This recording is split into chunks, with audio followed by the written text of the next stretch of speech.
terus berdatangan dari berbagai kalangan di Provinsi Kalimantan Barat bagi Haji Anies Baswedan PhD untuk kelak menjadi presiden.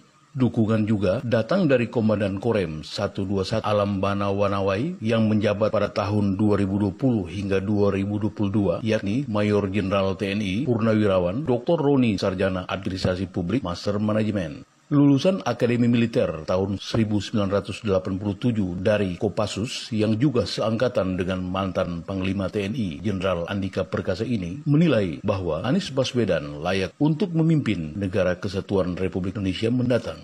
Saya Mayor Jenderal TNI Purnawirawan Dr. Roni, mantan staf ahli Panglima TNI bidang politik dan keamanan nasional, bahwa Pak Anies Baswedan telah berpengalaman memimpin pemerintahan di Jakarta, membuat Jakarta makin maju, modern, namun tetap humanis, serta beliau pernah berpengalaman memimpin dengan sukses lembaga pendidikan, berkiprah di bidang pendidikan.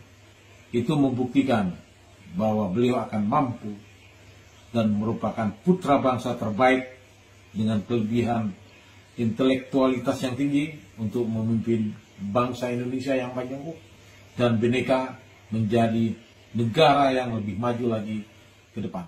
Bukan hanya itu, dukungan yang sama juga datang dari istri Majen TNI Purnawirawan Roni, yakni Dr. Arisa Faulisa Mars, yang juga bakal calon anggota DPD RI dari Kalimantan Barat. Dokter yang kerap menggelar pengobatan gratis hingga di pelosok-pelosok bumi Katulistiwa ini menilai bahwa Anies Baswedan memiliki kualitas yang layak untuk memimpin Indonesia.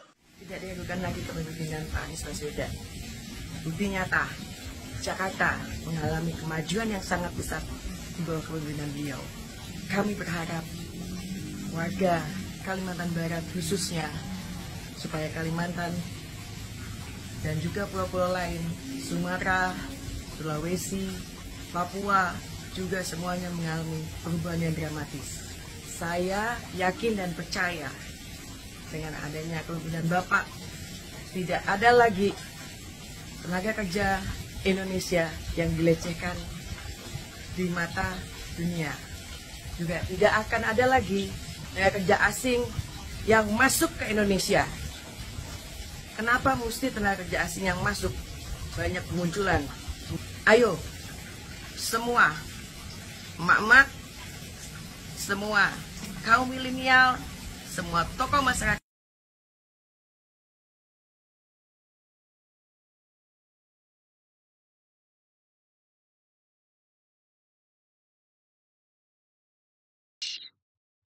Baik kawan,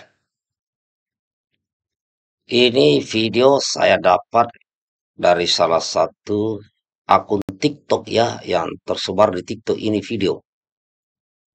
Nah, di sini dikatakan bahwa Majen TNI Purnawirawan Dr. Roni adalah lulusan Akmil 1987, satu letim dengan Pak Andika. Kemudian juga jebolan Kopassus. Nah, sekarang beliau sudah purnawirawan. Ya, Mayor Jenderal TNI. Purnawirawan, Majen TNI. Nah, tentunya kalau sudah seorang jenderal mengatakan bahwa seseorang itu baik, ya bisa aja Pak Anies itu mantap dan berhasil, nah, itu artinya memang seperti itu. Karena beliau ya lama di Jakarta sebagai staf ahli Panglima TNI waktu itu Pak Andika, jadi tahu betul perkembangan Jakarta. Jadi inilah saudara-saudaraku, bagi yang belum tahu apa yang sedang berkembang di Jakarta, bisa tanya orang-orang yang ada di Jakarta atau yang pernah tinggal di Jakarta pasti tahu. Nah, ini dapat pujian daripada oh, Majen TNI Purnawirawan Dr. Roni. Dokter, dokter apa dokter ya? Kalau dokter, tidak ada lulusan Akmil kalau dokter. Kalau dokter mungkin iya gelar, tapi kalau dokter biasanya dari SEPAPK, ya Pak ya. Kalau dokter ya, dokter kayak dokter rumah sakit untuk kesehatan. Kalau dokter, ah Itu bisa gelar, ya, bisa dari Akmil itu bisa dapat gelar doktor. Tapi kalau dokter itu biasanya dari CPPK. Dan dikatakan tadi dalam video bahwa beliau pernah menjabat sebagai komandan Korem. Tadi ada videonya tadi itu kawannya. Nah, mantap ya, ada dukungan Pak Anies dari mana-mana ya. Dari istri Pak Roni juga memberikan dukungan, beliau juga mau masuk caleg, ya mudah-mudahan lolos ya, jadi masuk di parlemen DPR RI. Nah, kalau kita lihat survei-survei yang disebar, kalau kita lihat survei-survei yang selalu diumumkan, yang paling atas selalu kalau tidak Pak Prabowo, Pak Ganjar. Sedangkan Pak Anies selalu di nomor 3. Itu yang selalu dipertontonkan kita di TV. Ya, tapi lucu. Sudah tahu Pak Anies itu selalu urutan ketiga, kenapa masih diganggu? Kenapa masih mau dijegal? Kan banyak cara menjegal. Mulai lewat Partai Demokrat yang mau diambil alih oleh Pak Muldoko. Mulai dari berbagai kasus apa semua dimuncul-munculkan. Berbagai cara untuk menjegal Pak Anies. Lah katanya Pak Anies selalu urutan ketiga dalam survei. Seharusnya tidak perlu khawatir, seharusnya tidak perlu takut sama Pak Anies. Kan survei yang kalian spiralkan itu kan Pak Anies selalu nomor 3. Jadi tidak ada yang ditakuti. Makanya banyak orang yang berpikiran, jangan-jangan Pak Anies dalam survei selalu nomor 1. Makanya dijegal, mau dihentikan. Akhirnya ada yang berpikiran begitu. Nah kan timbul juga pertanyaan dari kita.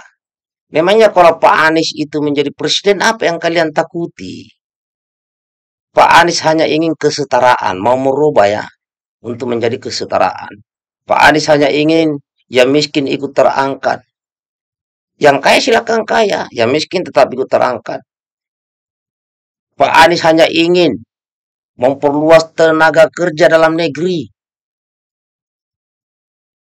Bukan membuka lapangan kerja untuk tenaga kerja asing, tapi untuk rakyat Indonesia. Itu yang ingin dirubah oleh Pak Anies. Karena tidak bisa dipungkiri jumlah pengangguran di negeri ini yang bertambah setiap tahun. Tenaga kerja Indonesia diambil oleh tenaga kerja asing. Contoh di Konawe. Bahkan saya dapat informasi itu di Sulawesi Selatan ada. Bayangkan security-nya saja diambil dari Cina sana, dari negara asing. Padahal kita ini punya tenaga kerja yang bisa dijadikan security dan lain-lainnya. Maka itu kawan, dukung Anies Ahy untuk perubahan dan perbaikan bangsa Indonesia. Salam perubahan. Assalamualaikum warahmatullahi wabarakatuh.